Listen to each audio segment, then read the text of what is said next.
7 feet 4, making his all-star debut when I go up on stage. From the Utah Jazz, center, Mark Eaton. Here's Jabbar, low left, good position, little turnaround jumper, block by Eaton. Eaton goes down with the ball. That's a move and a three-point attempt for Mark Eaton. Eaton grabs it, Mark hands it in. Mark Eaton, what a play by the big fella.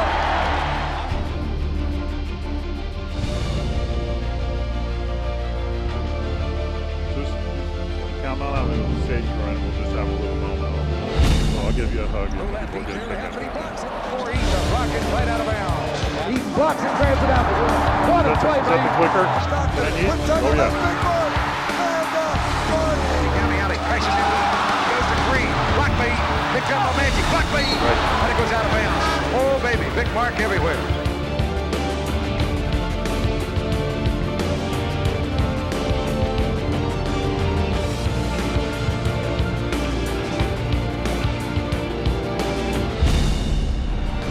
Mark is there, slam dunk. Good Eaton rebound. Big Mark slams it in. Blocked by Eaton, what a play by Big Mark. Let's bring out Mark Eaton. Give it up for Mark Eaton.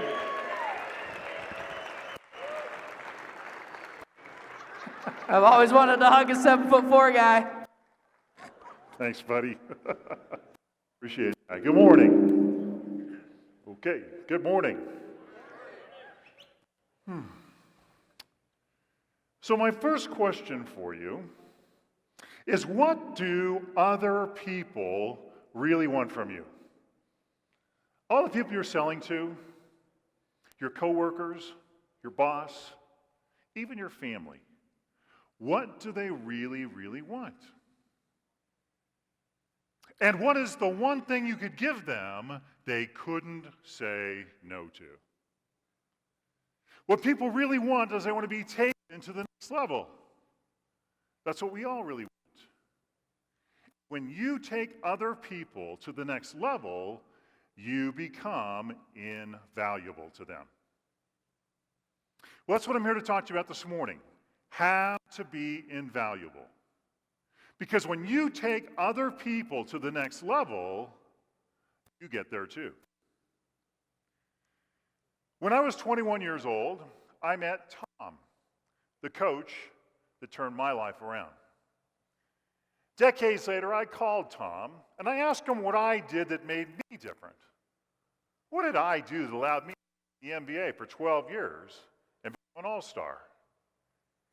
And what he told me had an explosive impact on my life. Today, as an expert in team building and business, I teach the things that he shared with me that day. The things that I did that made me invaluable to my team. It's my intention that you talk about today, January 17th, as that he became your coach. Because on this day you discovered 4 secrets that completely took your career and your business to the next level. This morning, I intend to become that coach for you. And it's not just my intention, it's my expectation. Nothing less. It's April 1977. A man walks into the tire store where I'm working as an auto mechanic. And he asks me the one question I hate. Do you play basketball? Basketball was the one thing I had decided I would never do again. Now, most of you probably believe that if you're tall, you can be great at basketball, right? Well, in high school, the coach only put me in a game one time. And 3 seconds after I got on the court, the game ended. I was that bad. In fact, here's the only action shot I could find from my high school career.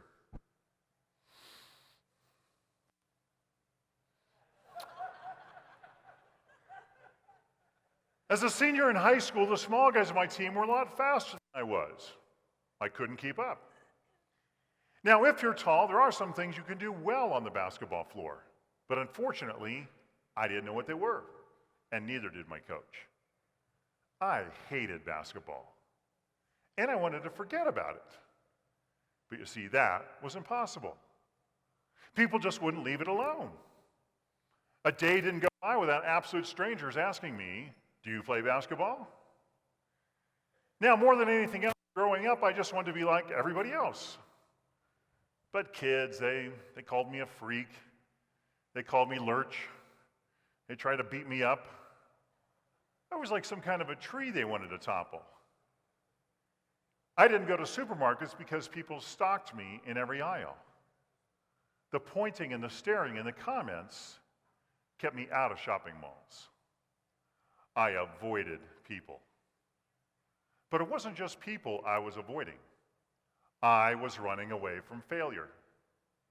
I had failed at the one thing everyone believed I could do. So after high school, I said goodbye to basketball, and I became an auto mechanic. But that question still remained. So this man is standing here in my tire store asking me the question I didn't want to answer. This morning, you'll understand why. You'll hear the story of how I went from a 21-year-old auto mechanic who couldn't play basketball to an NBA All-Star, who played with the Utah Jazz for 12 seasons when the average is 3. And you'll understand why I was never traded and why when I retired, I received the honor that my jersey number 53 will never be worn by another player again.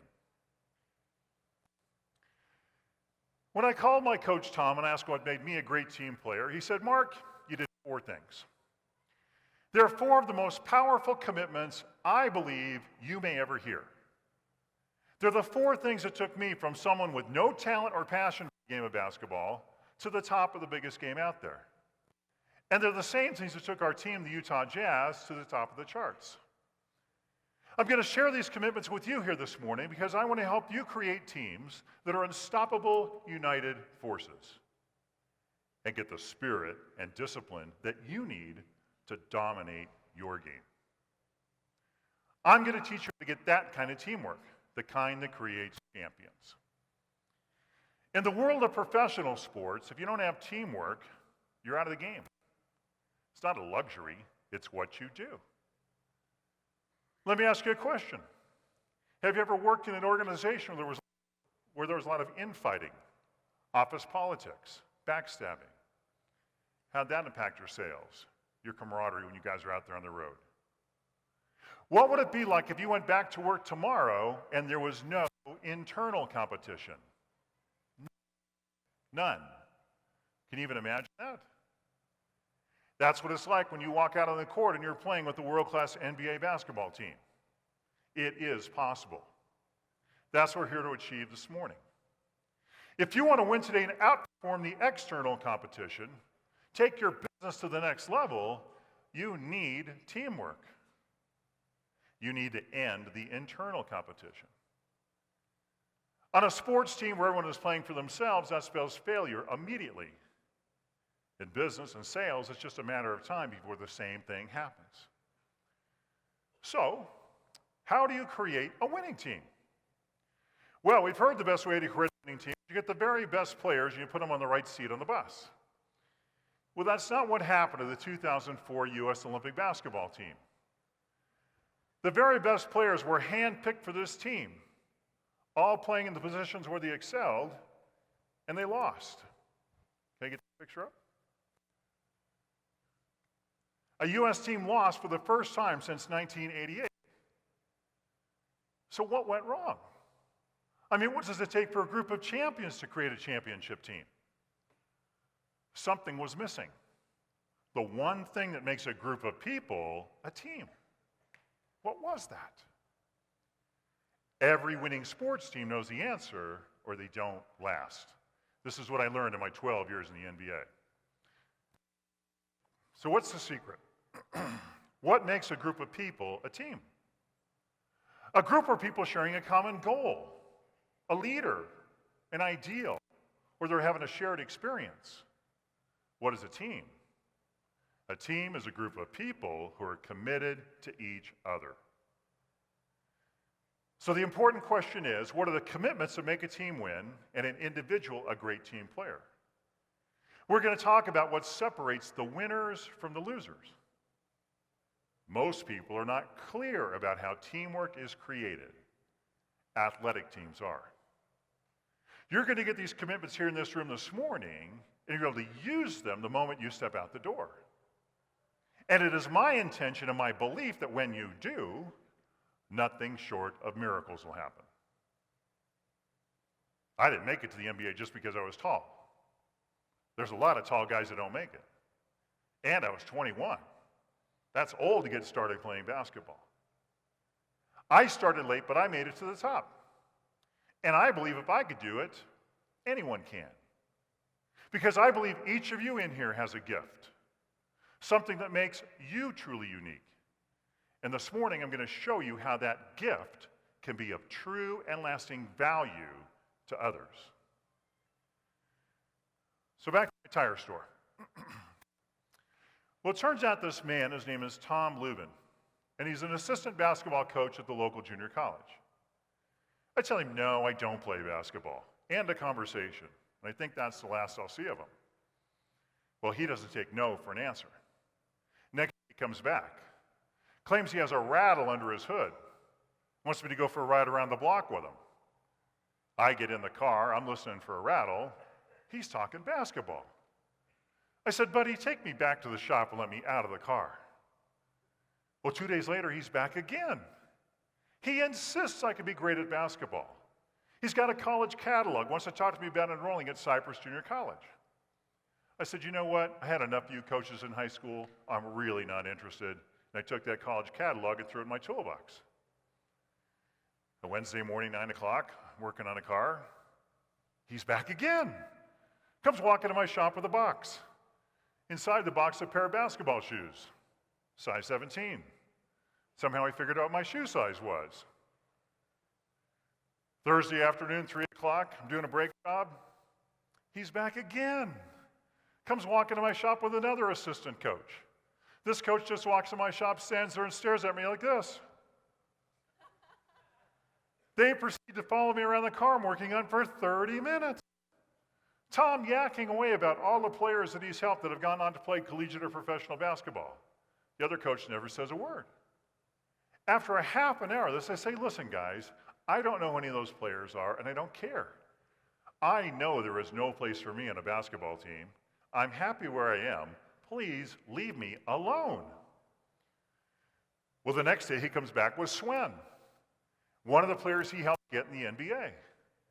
Swen assures me that Tom is the man that can teach me everything I need to know about the game of basketball and that we should go to lunch and talk about it. I said, well, that's great, Swen, but you're a basketball player. I'm an auto mechanic. No, thanks. It's now visit 9. Tom comes in my shop, starts telling me everything his great uncle taught him about the game of basketball, everything he's learned as a coach, everything he wants to teach me, and that we need to get started doing these things today. This man came back in my shop 15 times. I felt like the first tire buster to have a stalker. Well, finally, after the 15th visit, he pulled me aside. He said, listen, Mark. He said, I'll make you a deal. He said, if you'll go out on the basketball court with me just 30 minutes and allow me to show you what I can teach you, if you don't like what you see, I promise I'll leave you alone.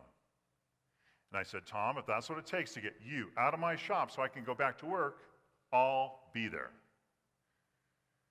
So the next morning, we go over to Cypress College. We're just out on the blacktop. And Tom started showing me some things I had never seen before. Basketball moves specifically designed for big guys. Things like catch the ball, take a step, hook shot. Catch the ball, pivot, bank shot. And as simple as those things are, they had never existed in my world of basketball. High school basketball is all about these short little guys who run down the court really quick. And I'd never considered what a big guy could do. This was my first exposure to it. Tom showed me how my height was an advantage and could be of value to a team. Well, that day I discovered that there's something different about you or that makes you uncomfortable. It may be your greatest asset. Tom showed me how my height, which I consider to be a liability, could actually be my greatest strength. That day I discovered that if enough people are telling you how to do something, perhaps it's a good idea to listen. That day I had to let go of every idea about what I could be. That day I had a new answer to the question, do you play basketball?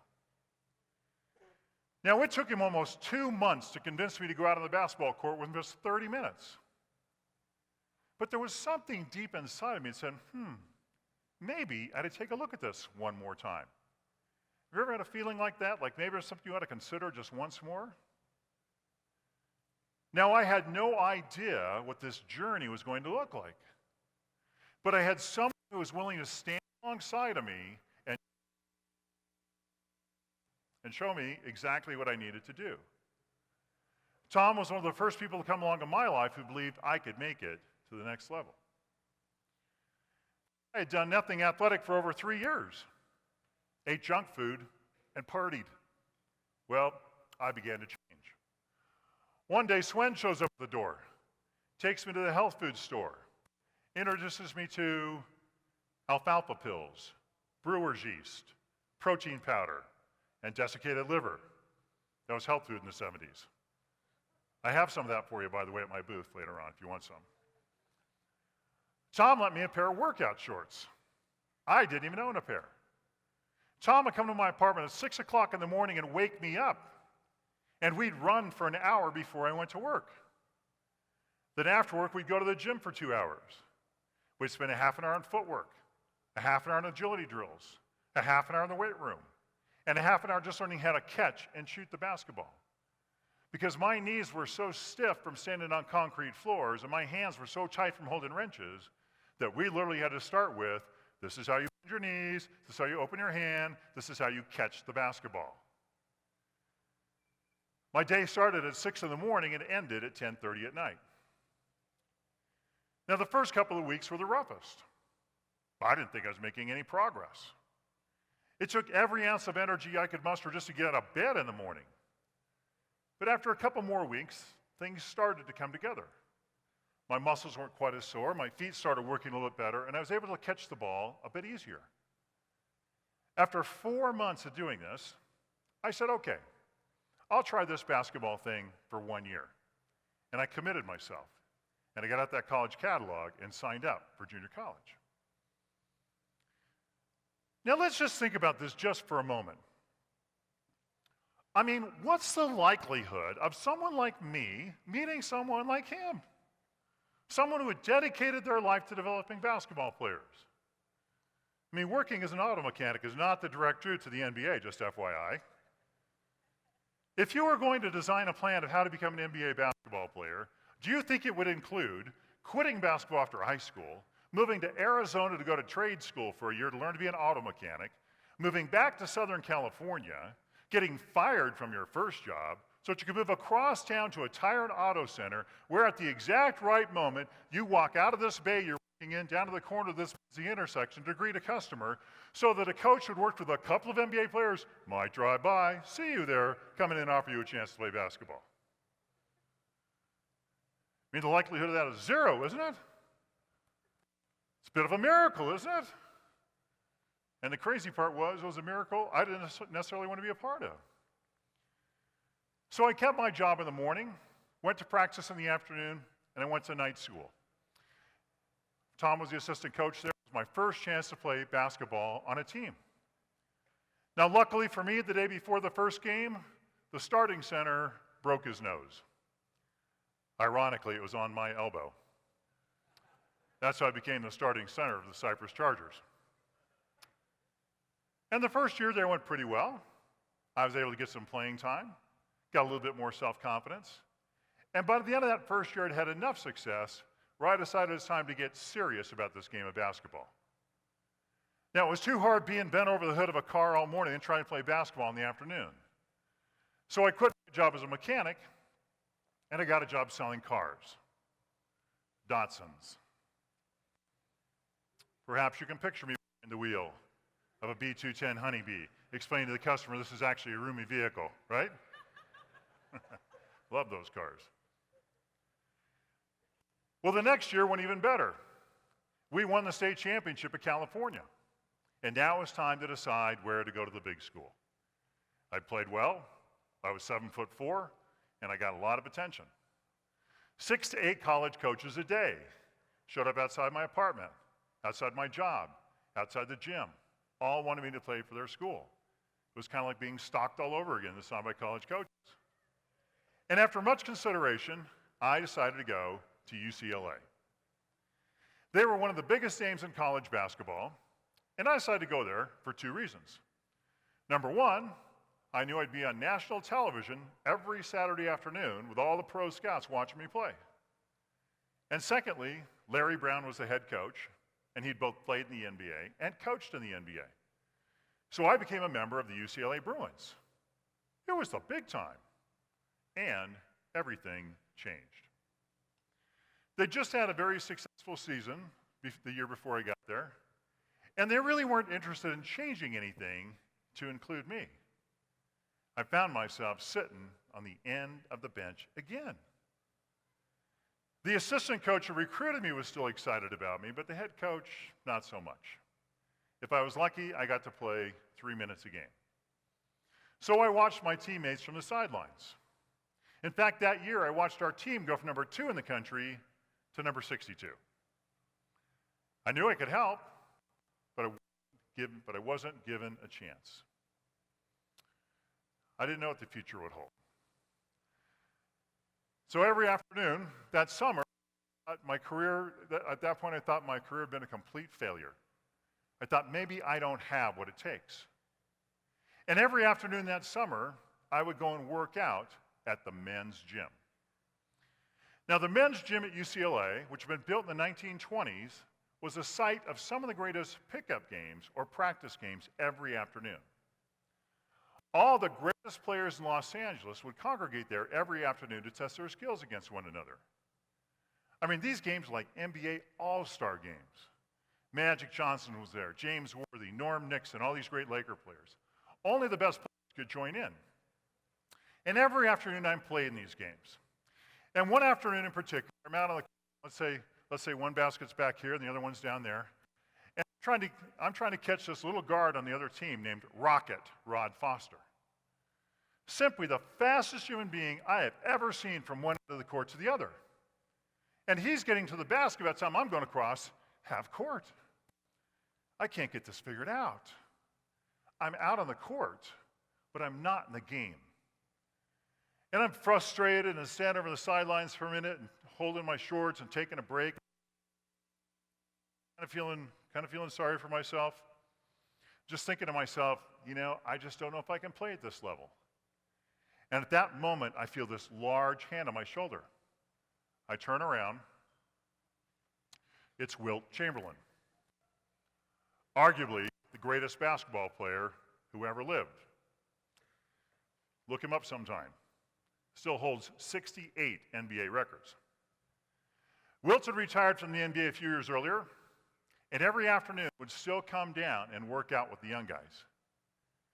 Wilt grabbed me by the shoulder. He spun me around. He looked me right in the eye. He said, "First of all, young fella, you are never going to catch that man." I said, "Thanks, Wilt. I already figured that out on my own." And he said, "More importantly, it's not your job." He said, "Come with me. Let me show you what your job is." Wilt took me out of the court. He positioned me right in front of the basket. He said, "You see this basket?" He said, "Your job is to stop players from getting there. Your job is to make them miss their shot. Collect the rebound, throw it up to the guard, let them go down the under end and score it, and your job is to cruise up to half court and see what's going on." I like this part. He said, "I've been watching you play, and I see the skill you have at defense." He said, "This is what you need to concentrate on." When Wilt shared that with me, everything changed. I understood what I needed to do. I understood what I could be great at. Wilt showed me what my job was and how doing what I did would benefit my team. In that moment, I knew what I needed to focus on right here and what I needed to let go of. I wasn't that fast. I wasn't that great at scoring. But I did have a talent for preventing others from scoring goals. And it took a Wilt Chamberlain to see it. I stopped running around trying to do everything and instead focused on the one thing I could be great at. And I went on to become one of the great defensive players in the NBA. 4 years later, that 5-minute conversation took me to breaking the NBA record for the most blocked shots in a single season, 456, which is still the record today. That 5-minute conversation took me to a 12-year NBA career, being named Defensive Player of the Year twice, and in 1989, I was named an All-Star. Commitment number one of a winning team is know your job. How many of you are running around trying to do everything when there's really only one thing you can be great at? And if you're not doing that one thing, you're probably not succeeding. How many of us are guilty of this? We get so focused on exceeding expectations that we forget the basics. To position yourself for success today, you need to narrow your focus and intensify it. To play at the top of your game, do what you do best. That's your job. What are you excellent at? What is your greatest strength? I'm going to ask you to answer a couple of questions here and consider this. What do you think your most valuable character trait is? How about your most valuable skill? How well do you leverage those in your position now with your company or out on the road? How could you position them more? So I've got a list of these things. See a couple people taking pictures, so just take a second.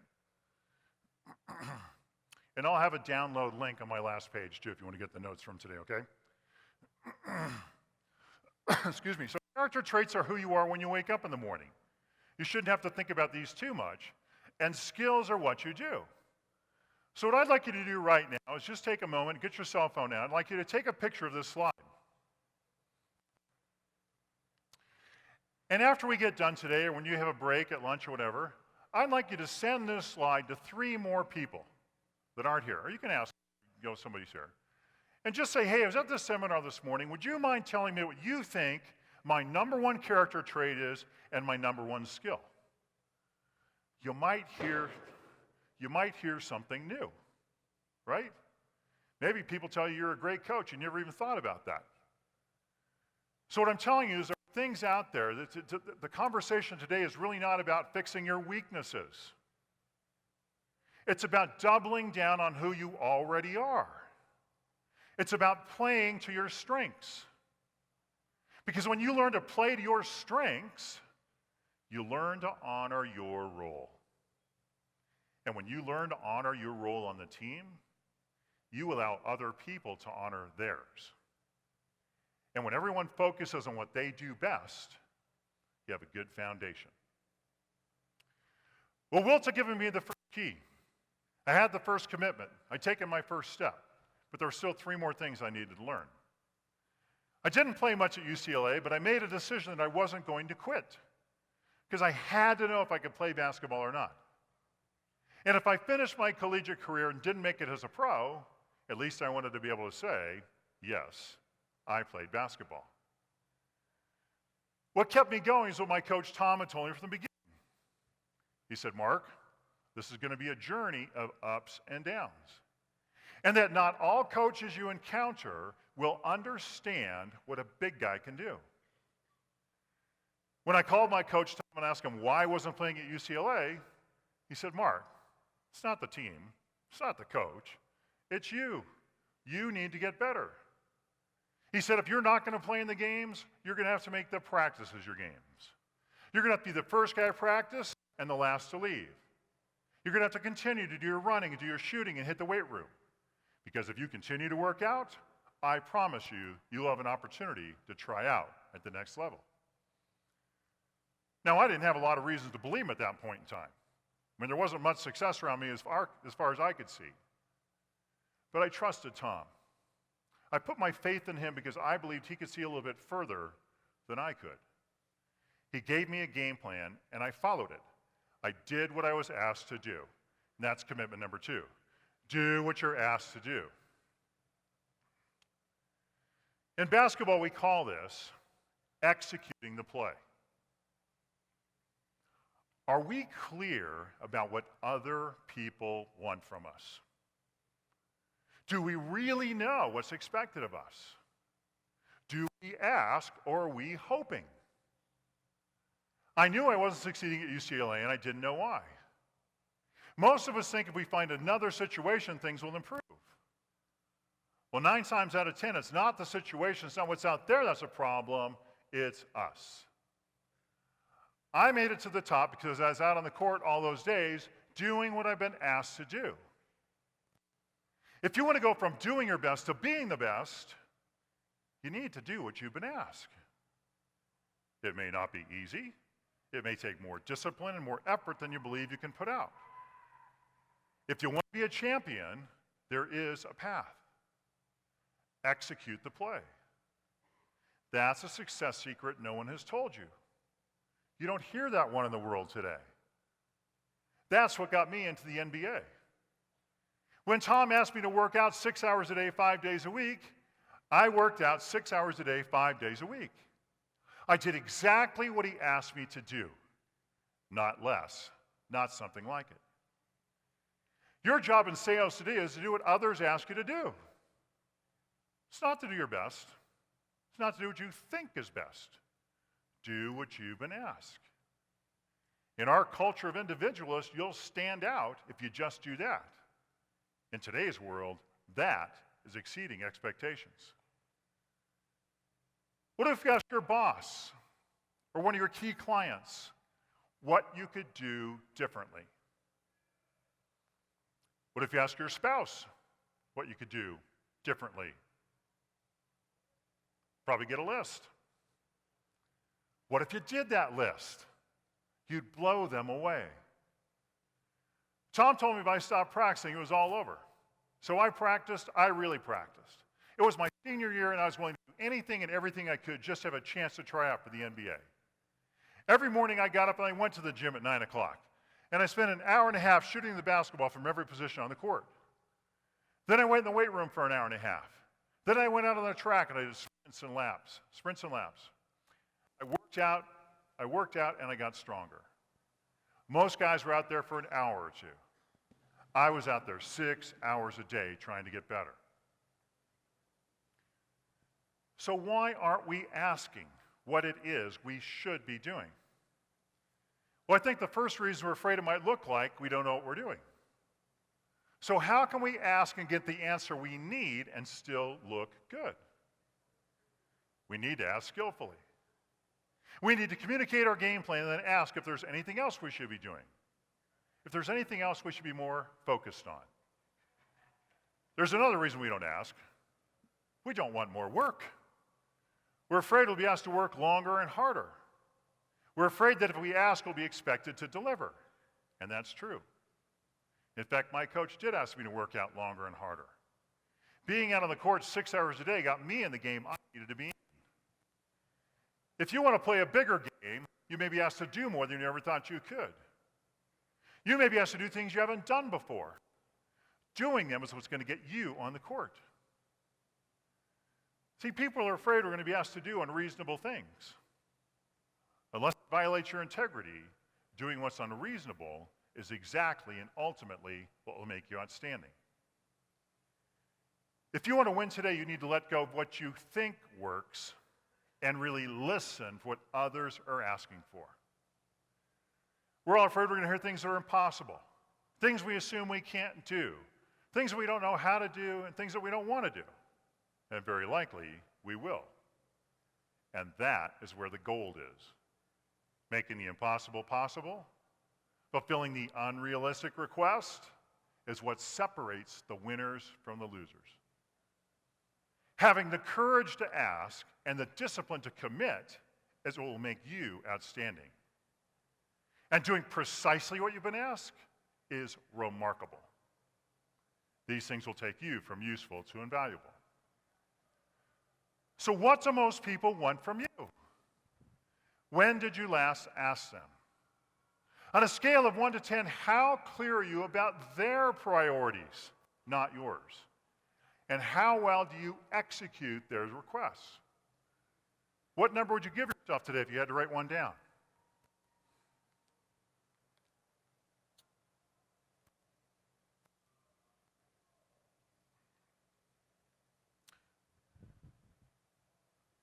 Got it? Okay. Well, now it's time to try for the NBA. But I had a bit of a problem.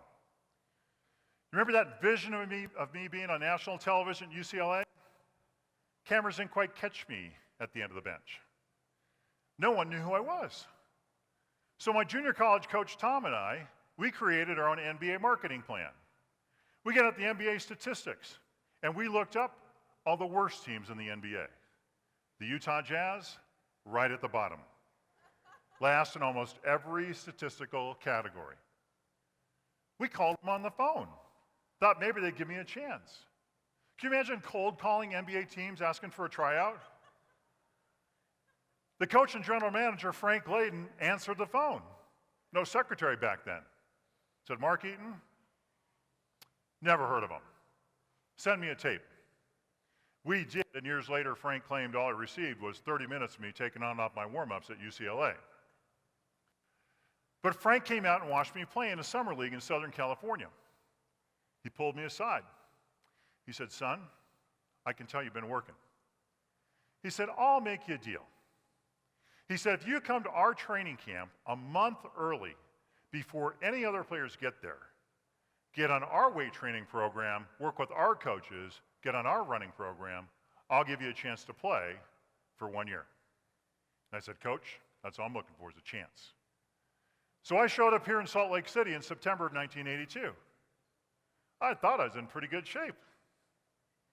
I wasn't even close. So I did what Frank asked me to do. And by February 1st, I was on my game. And I was the starting center of the Utah Jazz. Now, Frank was taking a chance on me. He was gambling. He had to do something. The Jazz were losing money, and they were losing games. They had never had a winning season. Frank had become their coach just 3 months earlier. In fact, we used to give away posters of other teams' players to get people to come to the arena. True story. Dr. J poster night, Larry Bird poster night, Magic Johnson poster night. The old joke was someone would say, hey, Coach, what time's the game tonight? He'd say, well, what time could you be there? Frank started trying to pull us together as a team. He said, if you guys will stop competing with each other and start cooperating with each other, the individual accolades will follow. Now, Frank was taking a chance on a lot of guys that had worn out their welcomes on other teams and players like myself that had little or no experience. We needed good coaching. We needed to understand what it meant to be a team. Frank told us no one cares if you're scoring a lot of points on a losing team. Everyone wants the players from a winning team. We listened and went from a group of obscure players to players that many of you have heard of today. We started passing the ball when someone else had a better chance of scoring. We stopped competing with each other. We started cooperating with each other. We started trusting each other. We started making each other look good, and in time, we started to look good as a team. And as Frank said, the individual honors came rolling in. What Frank was talking about, what made me great is I never hesitated to pass the ball when someone else had a better chance of scoring. I made my teammates look great and achieve their goals. And that's commitment number 3. Make people look good.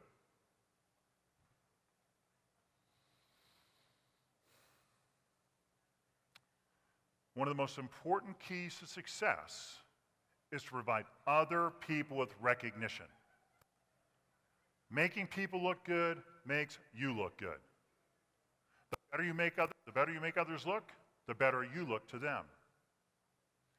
In basketball, if there's a player who doesn't pass the ball when it's in the best interest of the team, we call him the black hole.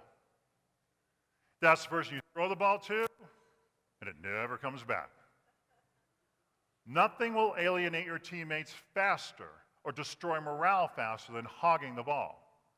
Nothing will make you outstanding faster than passing the ball. Make people look good. So how focused are you, honestly, on a scale of 1 to 10, on making the people you work with look good? Your teammates, your customers? Where would you rate yourself right now?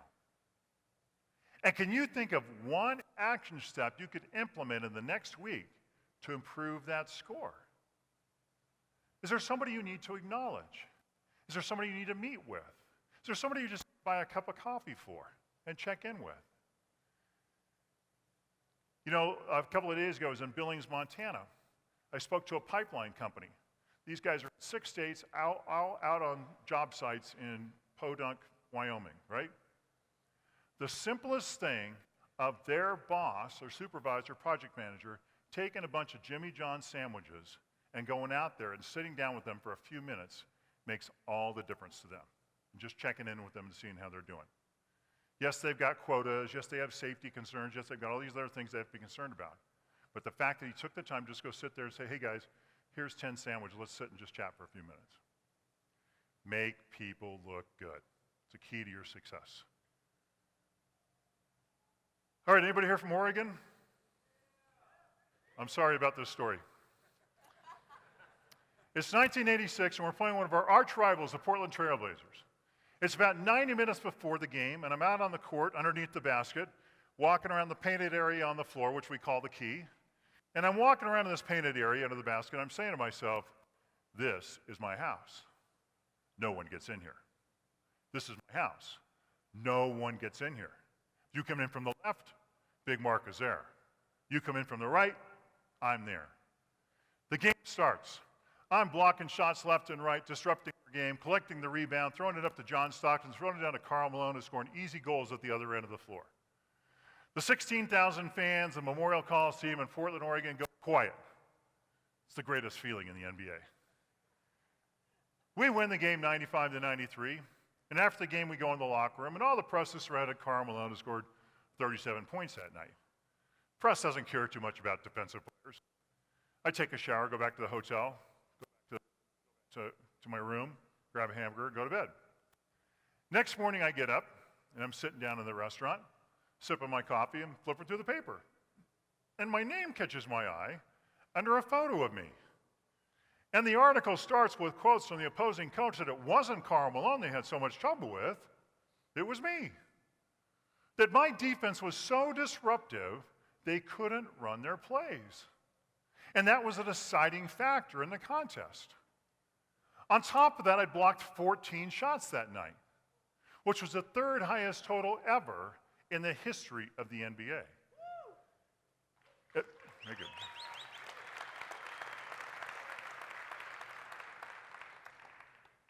It was an extraordinary night. I was doing what was ordinary for me. Because on the court, my teammates knew they could take a risk because they knew I had their back. They knew they could count on me. That's why I played with the Jazz for 12 years. Commitment number 4 is protect others.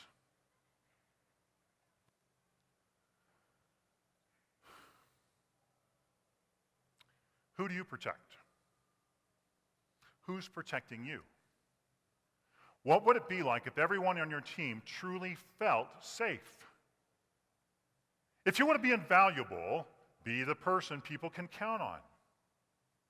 If you want enduring relationships, look out for others. Put them first. What enabled me to become an all-star was that I was there when I was needed.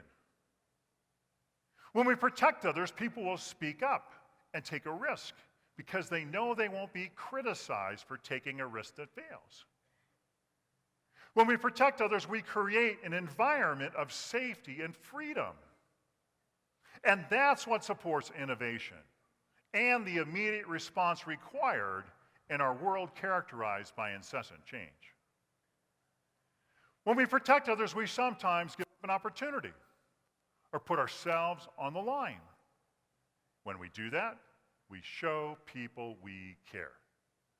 I'd like you to take 10 seconds right now and in your notebooks, just write down the names of 3 people you need to let know this week that you have their back, just yourself.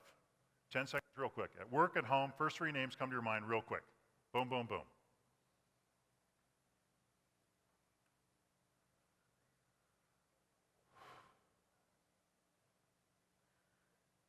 If you have children, your first priority is protecting them. Like our children, when our people feel safe and cared for, they will do their best and give their all. The coach that stands up for his team, the player that takes a risk to protect and defend a teammate, is creating an environment where people will step out of the ordinary. This is where trust comes from. Trust is essential on a team.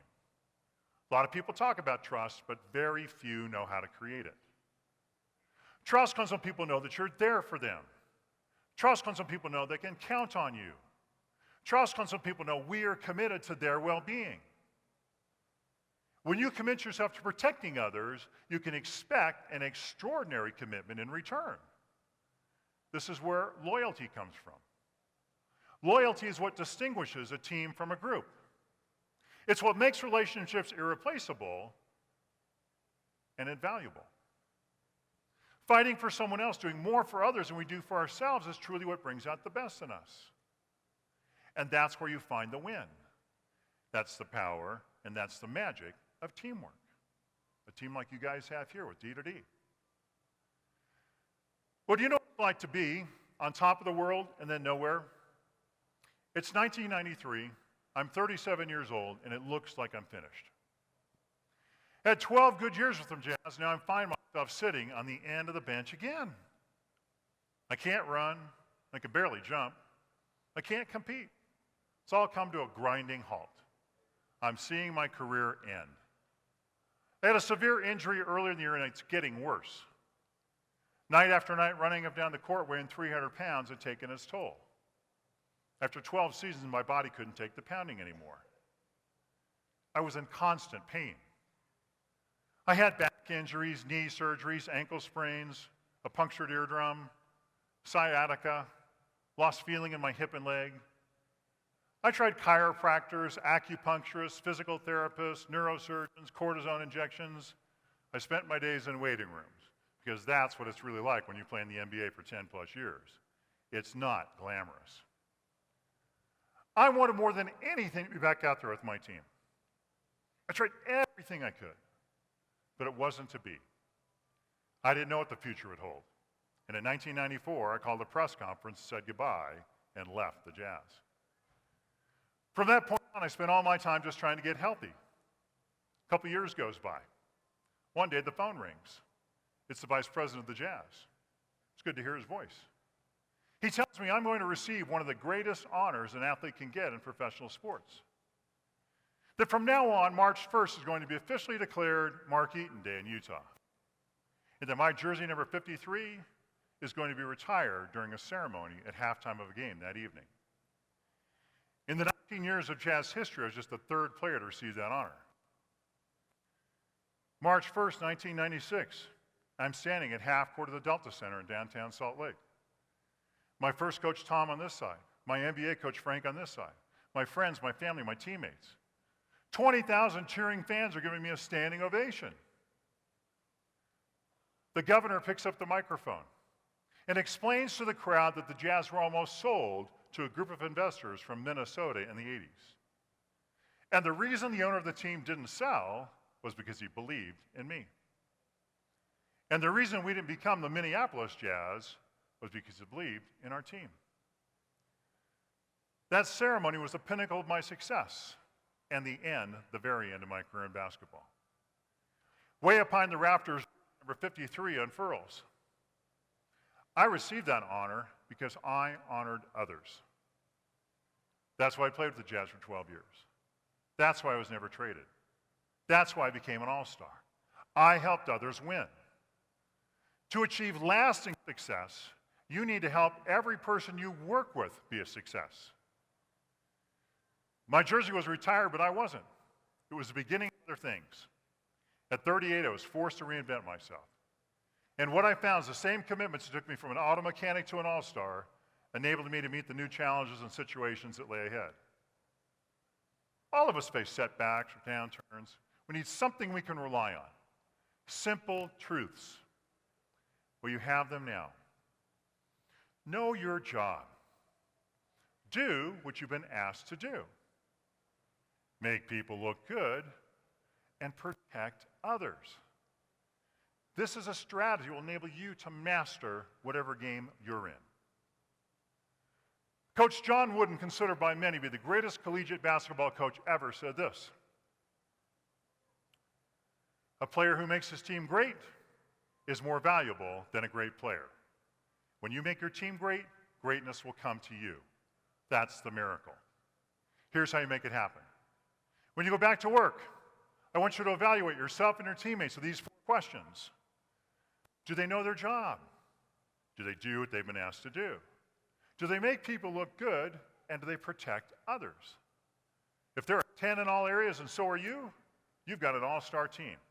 And if not, you know what you need to work on. Because the people that we remember, the ones that go down in history, are the ones that gave their all to assist others. When you truly help others, you'll be known, recognized, and remembered. These 4 commitments will enable you to have sustained, profitable relationships. If you commit to these 4 actions, you won't lose, you can't lose. But it's your choice. You commit or you don't. Change is just about choosing something different moment by moment. We choose and we create a reality. You choose to be extraordinary or you don't. Just a choice, and one that you get to make every moment of every day. The opportunities are endless, and I believe it's never too late. The key to being great is helping others. I didn't start with a belief in myself. Someone believed in me, and I learned that there's greatness in all of us, even me. I succeeded at the one thing that had always spelled failure for me, basketball, because someone was willing to help, and I was willing to take a chance on myself. Tom came into my life with the intention of taking me to that next level. And I'm here this morning with that same intention for you. When we stop being the game for ourselves and start truly being there for others, we become invaluable. That day in April with Tom, I learned how I could be of value to a team, and I made a commitment. That day I took my first step. This morning I'd like you to commit to putting these principles to work, and this morning I'd like you to take your next step. Well, I have now given you the gift that my coach Tom gave me. Take these principles home, share them with your people, get them to commit, and I believe you will see miracles. It's simple. To win, help others win. With these 4 commitments, you now know how to do that. Because when we look back on our lives, most of us were happiest when we're helping someone else. You want to be happy? You want to truly grow your business, grow your team? Commit yourself to others, and the rest will come. It must come. Guys, thank you very much. It's been my honor and pleasure to be here with you today.